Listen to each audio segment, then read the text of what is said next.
کیا کہہ رہے تھے سینیٹر مشتاق صاحب؟ Thank you mister chairman. میں صرف ایک بھول گیا کہ میں چیئرمین سینٹ کا شکریہ ادا کروں اور آپ کا شکریہ ادا کروں سینٹ سیکریٹریٹ کا.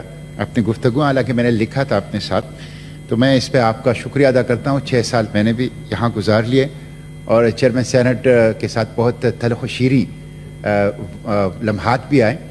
ان کا غصہ بھی، اس میں بھی ایک پیار ہوتا تھا، اور جس طرح ایک اکاموڈیٹیو انسان ہے، سب کو ساتھ لے کے چلنے والے انسان ہیں، اور مجھ جیسے بسیار گو انسان نے جس طرح ان کو صبر اور تحمل کا امتحان لیا اور اس میں پاس ہو گئے، تو میں ان کا اس پہ بہت شکریہ ادا کرتا ہوں. اور آپ نے جس طرح نرم مزاجی کے ساتھ، تحمل مزاجی کے ساتھ بہترین انداز سے سب کو سن کر، سب کی تلخ باتوں کو سن کر جس طرح تحمل کا مظاہرہ کیا، میں آپ کا بھی اس پہ بہت شکریہ ادا کرتا ہوں. اور انشاءاللہ یہ جو امتحان سے یا جو ایک ذمہ داری سے آپ گزرے ہیں، یہ خود آپ کے لیے فیوچر میں ایک بہت بڑا ایسٹ ہوگا. میں سینٹ سیکریٹریٹ کا بہت مشکور ہوں، اپنی کمیٹی کے لوگوں کا بھی بہت مشکور ہوں، بالخصوص جو میرے آفس کے لوگ تھے، 6 سال میرے ساتھ رہے. ڈائریکٹر سٹاف میرا رحمۃ اللہ چانڈیو، اور میرے پی ایس حافظ احسان، اور میرے دفتر کے جو کلاس 4 تھے ندیم، ان لوگوں نے میری بہت خدمت کی. اور میں ایک ایسا بندہ ہوں کہ رات 12 بجے ان کو فون کرتا تھا، وہ اویلیبل ہوتے تھے. تو میں پورے سینٹ سیکریٹریٹ کا شکریہ ادا کرتا ہوں، بالخصوص لیجسلیٹو ڈرافٹنگ یونٹ میں جو شفیق نوجوان ہیں، جس طرح قانون سازی میں اور ڈرافٹنگ میں انہوں نے مدد کی ہے، میں ضرور ان کا نام لوں گا. تو میں ان سب کا شکریہ ادا کرتا ہوں. اور یہ بھی کہتا ہوں مسٹر چیئرمین کہ ڈاکٹر عافیہ کے حوالے سے میں پہلے بھی گیا تھا امریکہ ذاتی خرچ پر. اب میں مارچ کے آخر میں پھر امریکہ جا رہا ہوں ڈاکٹر عافیہ کے سے ملاقات کے لیے، اور ان کا پورا پروسیس جو ہے وہ چل رہا ہے. 6 سال میں نے ڈاکٹر عافیہ کی آواز یہاں پہ اٹھائی ہے، اور میں ہاؤس سے ریٹائرمنٹ کے بعد بھی ان کے لیے آواز اٹھاتا رہوں گا جب تک وہ پاکستان نہ آئے. میں ان کو پاکستان واپس نہیں لا سکا ان 6 سالوں میں، لیکن میں اپنی کوشش جاری رکھوں گا.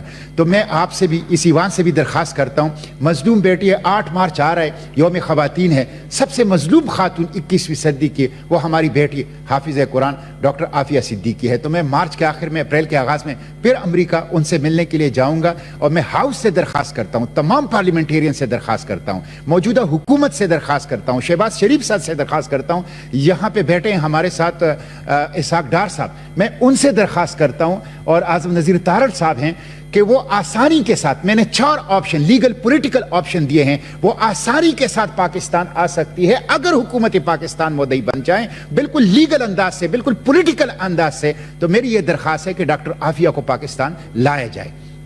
جی لیڈر آف دا ہاؤس سے. بہت شکریہ جناب چیئرمین. بسم اللہ الرحمن الرحیم. نحمدہ و نصلی علی رسول الکریم. جناب آنریبل سینیٹر مشتاق صاحب نے چونکہ ذکر کیا ہے اور اشارہ ہماری طرف تھا، میں عرض کروں گا کہ ہم نے بے پناہ کوشش کی 20، 13، 18 کے دوران. میری ذاتی انٹریکشنز ہوئے. ایک انٹریکشن اس وقت کے وزیر اعظم جناب میاں نواز شریف صاحب کے ساتھ اوول آفس میں، وائٹ ہاؤس میں ریکویسٹ کی گئی، انہوں نے نہیں مانے. اور پھر 20، 16، 17 میں اس وقت جو وزیر خارجہ ہیں، جو وہ فارن سیکرٹری کہتے ہیں، آبویسلی وہ وزیر خارجہ ہیں یو ایس کے، اینٹونی بلنکن کی بات کروں، میری ان سے 3 دفعہ ڈیٹیلڈ اس سبجیکٹ کے اوپر ان سے انٹریکشنز ہوئے. اور میں نے پوری کوشش کی کہ ہماری پاکستان کی بیٹی اور بہن جتنی جلدی ہو سکے پاکستان آ سکے. لیکن مجھے دکھ ہے کہ ہم نے کئی چیزیں، وہ ظاہر ہے کہ ریکارڈ پہ مناسب نہیں ہیں، لیکن کافی اس کو سلوشنز دیے، 1، 2، 3. تو میں ایک تو گزارش کروں گا کہ اگر مشتاق صاحب آنریبل سینیٹر مجھے گائیڈ کر دیں ان کے کیا خیالات ہیں. ہم بہت کین ہیں کہ، اور انشاءاللہ جو ہی کیبنٹ بنے گی تو یہ پرائرٹی ایجنڈا ہوگا اس حکومت کا کہ ہم پوری کوشش کریں، انگیج کریں یو ایس ایڈمنسٹریشن کو دوبارہ، اور ان کو ریکویسٹ کریں کہ پاکستان کی اس بیٹی کو جس نے بہت سفر کر لیا ہے، اس کو پاکستان لاز اور رولز کے مطابق لایا جائے. یہاں بھی بہت کچھ ہو سکتا ہے، سینٹنس سرو ہو سکتا ہے، سب کچھ ہو سکتا ہے. تو میں صرف کلیریفائی کرنا چاہتا ہوں کہ اس میں میرا خیال ہے کہ کوئی بھی پاکستانی ایسا نہیں ہوگا کہ جس کی یہ خواہش نہیں ہوگی کہ پاکستان کی یہ بیٹی جس نے اتنی تکالیف کاٹی ہے اور اتنا سفر کیا ہے کہ وہ پاکستان نہ آئے. ہم بھی اسی طرح کین ہیں جس طرح جناب میرے آنریبل بھائی سینیٹر مشتاق صاحب ہیں، اور ہم اس کے لیے میں ان کو شور کرتا ہوں کہ پوری ایفرٹ کی جائے گی ڈپلومیٹک